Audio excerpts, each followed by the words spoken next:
সামনে যেহেতু গরম আসতে চলেছে, আমরা আমাদের ছাদ বাগানের গাছগুলোকে কি করে ভালো রাখতে পারি সেই নিয়ে আজকের ভিডিও।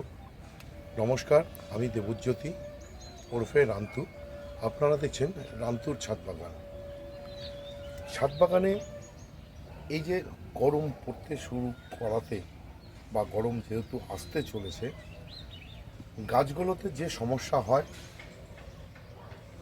সেই সমস্যা এবং কি তার সমাধান, তাই নিয়ে আজকে আপনাদের সামনে আমি তুলে ধরব। সমস্যার মধ্যে সবথেকে বেশি যেটা দেখা যায়, গাছের যে পাতাগুলো পুড়ে যায় ধার বরাবর বা মাঝখান থেকে। 2 নম্বর হচ্ছে গাছের পাতা হলুদ হয়ে যায়।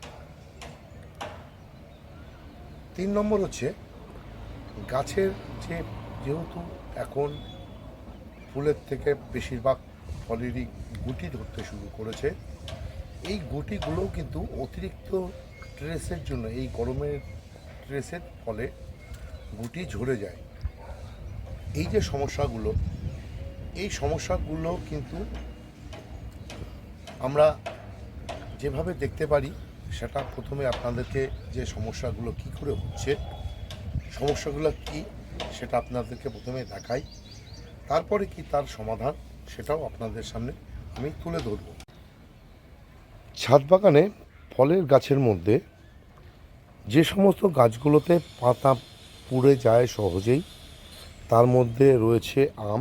এই যে দেখুন, গরম কেবল পড়তে শুরু করেছে, তাতেই দেখুন আমের পাতাগুলো পুড়ে যাচ্ছে। এই যে আপেল গাছের পাতা দেখুন পুড়ে যাচ্ছে। তার মধ্যে রয়েছে আম গাছ, আপেল গাছ, পেয়ারা গাছ, জামরুল গাছ, লিচু গাছ। এদের পাতা কিন্তু খুব সহজেই পুড়ে যায়। তার জন্য আমাদেরকে এই যে গরমের আগে এই গাছগুলোকে একটু ব্যবস্থা নিতে হয়। এই গাছগুলোর জন্য কিছু কিছু ব্যবস্থা নিতে হয়। এটা গেল একরকম সমস্যা।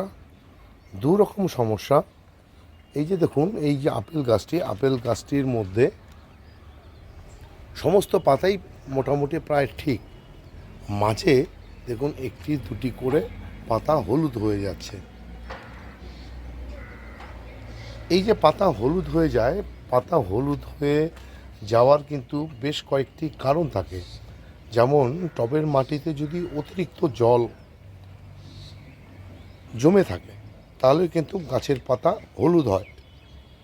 কিন্তু যেহেতু এই গাছটিতে দেখুন, টবের যদি জমা থেকে পাতা হলুদ হতো, তাহলে কিন্তু মোটামুটি সমস্ত পাতাই প্রায় হলুদ হয়ে যেত।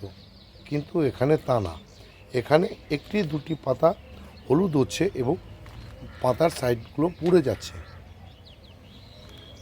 3 নম্বর যে সমস্যা সেটা হচ্ছে, দেখুন এই যে দেখুন, গরমের জন্য এই যে গুটিগুলি হয়েও কিন্তু হলুদ হয়ে ঝরে পড়ছে। এই যে দেখুন,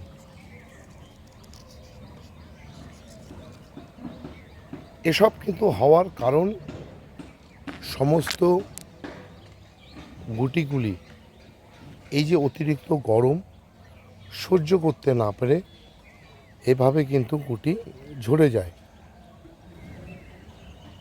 এই হচ্ছে এই যে গরমের মধ্যে গাছগুলোতে যে সমস্যাগুলি তৈরি হয়,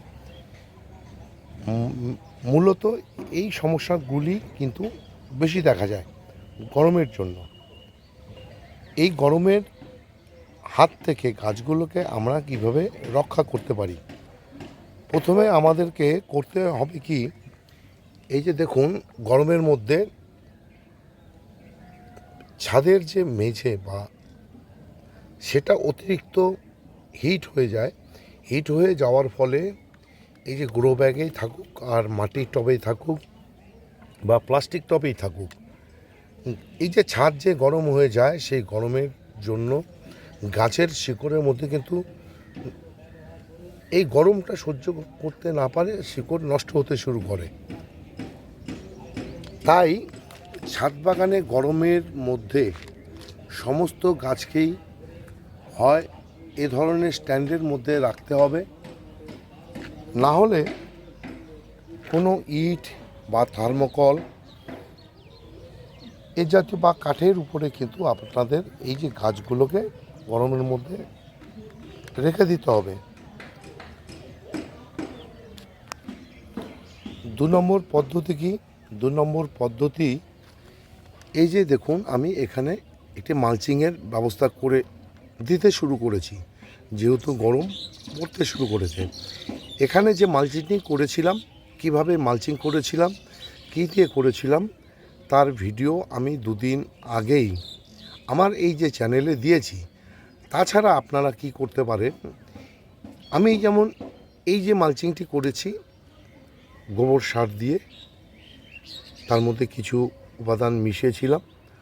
আপনারা কিন্তু এই যে ছাদের যে শুকনো পাতা, এই যে দেখুন শুকনো পাতাগুলো দিয়ে ফেলে না দিয়ে যদি আপনারা এই সমস্ত পাতাগুলোকে টবের উপরে দিয়ে দিতে পারেন, তাহলে এই যে সরাসরি সূর্যের যে তাপ সেটা কিন্তু ওই পাতার উপর দিয়ে যায় এবং এই সমস্ত পাতার থেকে কিন্তু পাতা পচার সারেরও একটি ব্যবস্থা হয়ে যায়। এছাড়া আপনারা টবের মাটিতে বা টবের যে উপরে নারকেলের ছোবড়া, পুরনো বস্তা, পাটের বস্তা বা পুরনো ন্যাকড়া দিয়ে যদি আপনারা ঢেকে রাখতে পারেন, তাহলে এই যে সারাদিনের যা রোদ, সেই রোদ কিন্তু সরাসরি মাটির উপরে পড়বে না এবং মাটি কিন্তু সুস্থ থাকবে। 3 নম্বর কি করতে হবে? 3 নম্বর করতে হবে আপনাদেরকে গ্রিন নেটের ব্যবস্থা করতে হবে। এই যে এই জায়গাটি দেখুন, আমার এই জায়গাতে আমি কিন্তু গ্রিন নেটের ব্যবস্থা করব। আমার গ্রিন নেট আনানো রয়েছে, অনলাইন থেকে আমি গ্রিন নেট নিয়ে এসেছি। গত বছর 2টা এনেছিলাম, এবছর আরেকটি এনেছি। আমি এই যে জায়গাতে আমি কিন্তু গ্রিন নেট টাঙিয়ে দেব, কারণ এই যে পোর্শনটাতে কি হয়, গ্রিন নেটের ব্যবস্থাটা কেন করি আমি, কারণ এই পোর্শনে আমার কিন্তু যে ফলের যে গাছগুলো বেশিরভাগটাই এখানে থাকে। যেহেতু আমি এখনও গ্রিন নেটের ব্যবস্থা করিনি, তার জন্যই আমি কিন্তু যেমন পেয়ারা গাছ, আম গাছ, আপেল গাছ এদেরকে সরিয়ে দিয়েছি, কারণ এদের উপরেই সমস্যাটা হচ্ছিল। কিন্তু এই যে ড্রাগন গাছগুলো দেখুন, এই ড্রাগন গাছগুলোতেও কিন্তু এই যে অতিরিক্ত রোদের ফলে এই যে পাতাগুলো, এই যে কাণ্ডগুলো দেখুন, কাণ্ডগুলো কিন্তু হলুদ হলুদ হতে শুরু করেছে।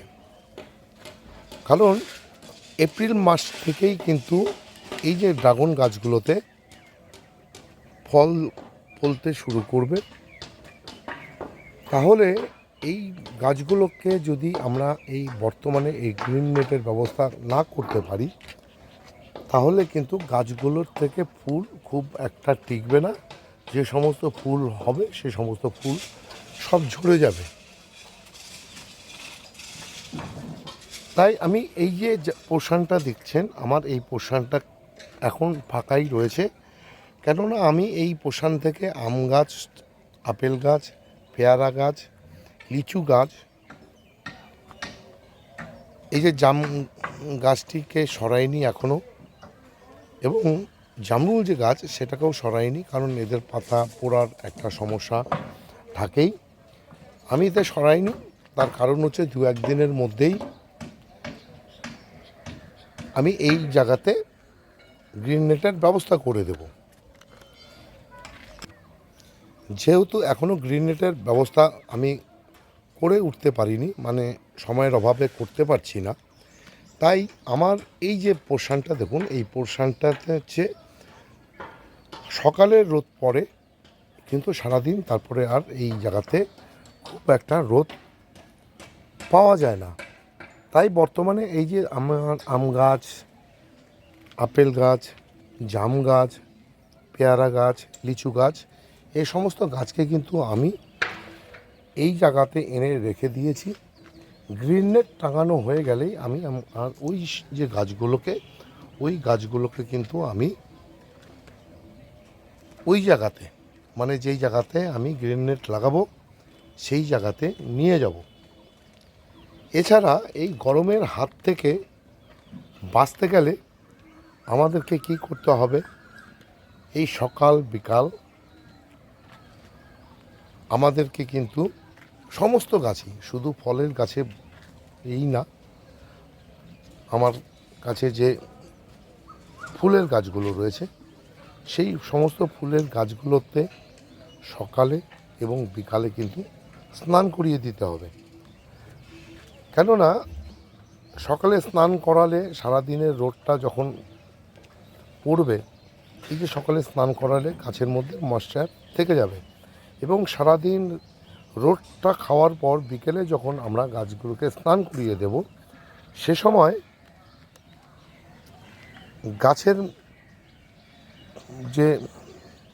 গাছের মধ্যে এই যে স্নান করানোর ফলে গাছ কিন্তু সতেজ এবং সুন্দর থাকবে। এছাড়া এই মুহূর্তে মানে এই যে গরমে যেহেতু মানে হিট স্ট্রেস পায় গাছ, এবং যে কোনো স্ট্রেসের ক্ষেত্রেই, শুধু খালি হিট স্ট্রেস না, যে কোনো স্ট্রেসের ক্ষেত্রেই, যেমন কিছুদিন আগেই আমি আমার যে গাছগুলোতে রিপোর্টিং করেছিলাম, প্রুনিং করেছিলাম, সেই রিপোর্টিং এবং প্রুনিংয়ের একটা তো স্ট্রেস গাছগুলোতে ছিলই। সেই স্ট্রেসের থেকে গাছগুলোকে রিলিফ দেওয়ার জন্য আমি কিন্তু একটি ওষুধ ব্যবহার করেছি। সেই ওষুধটি হচ্ছে বায়োজ্যাম। সেই বায়োজ্যামের উপরে আমি একটি ভিডিও কদিন আগেই দিয়েছিলাম। সেখানে বলেছিলাম শুধু বায়োজ্যামে না, আপনারা এমন কোনো ওষুধ, মার্কেটে প্রচুর ধরনের ওষুধ রয়েছে, যে সমস্ত ওষুধকে এই মুহূর্তে ব্যবহার করতে হবে তার মধ্যে amino acid, seaweeds, humic acid সহ বিভিন্ন উপাদান কিন্তু থাকতে হবে, মানে বর্তমান থাকতে হবে তাদের মধ্যে। তবে কি হবে, সেই সমস্ত ওষুধ যদি গাছগুলোতে 15 দিনে বা প্রতি সপ্তাহে এক এক কোম্পানির এক এক সিস্টেমে থাকে, যদি গাছগুলোতে স্প্রে করে দেওয়া যায় তাহলে কিন্তু এই যে হিট স্ট্রেস বলুন, সেই থেকে কিন্তু গাছগুলো মানে মুক্তি পায়। যেমন হচ্ছে আমি আমার গাছগুলোতে বায়োজ্যাম যে ওষুধটি, সেই ওষুধটি ব্যবহার করি। সেই ওষুধটি মূলত আমি ব্যবহার করি গাছগুলোকে যখন রিপোর্টিং বা প্রুনিং করা হয় সে সময়, বিশেষ করে ফুলের গাছের ক্ষেত্রে, পার্মানেন্ট যে সমস্ত ফুলের গাছ তাদের ক্ষেত্রে, এবং ফলের গাছের ক্ষেত্রে ব্যবহার করি এই যে গরম শুরু হলে, মানে প্রচণ্ড গরম পড়তে শুরু করলেই আমি কিন্তু আমার এই যে গাছগুলোতে আমি 15 দিনে একবার করে 1 লিটার জলে 5 ml মিশিয়ে গাছগুলোতে কিন্তু স্প্রে করে দিতে থাকবো। এতে কি হবে, গাছের যে হিট স্ট্রেসের থেকে কিছুটা হলেও গাছগুলো মুক্তি পাবে। এই ছিল আজকের ভিডিও। এই ভিডিওটি যদি আপনাদের ভালো লেগে থাকে তাহলে একটি লাইক দেবেন, কমেন্ট করবেন, আর আমার এই যে চ্যানেল রান্তুর ছাদ বাগান, এই চ্যানেলটিকে সাবস্ক্রাইব করে নেবেন। কেননা প্রতিদিন দুপুর 1টায় আমার এই যে চ্যানেলে কোনো না কোনো ভিডিও চলেই আসে। সেই ভিডিও দেখতে বা পেতে চাইলে আপনাদের কিন্তু আমার এই যে চ্যানেল, এই চ্যানেলটিকে সাবস্ক্রাইব করে নিতেই হবে। সবাইকে অশেষ অশেষ ধন্যবাদ এবং শুভেচ্ছা জানিয়ে আজকের ভিডিও শেষ করছি। সবাই ভালো থাকবেন, সুস্থ থাকবেন, সবুজের সাথে থাকবেন। ধন্যবাদ।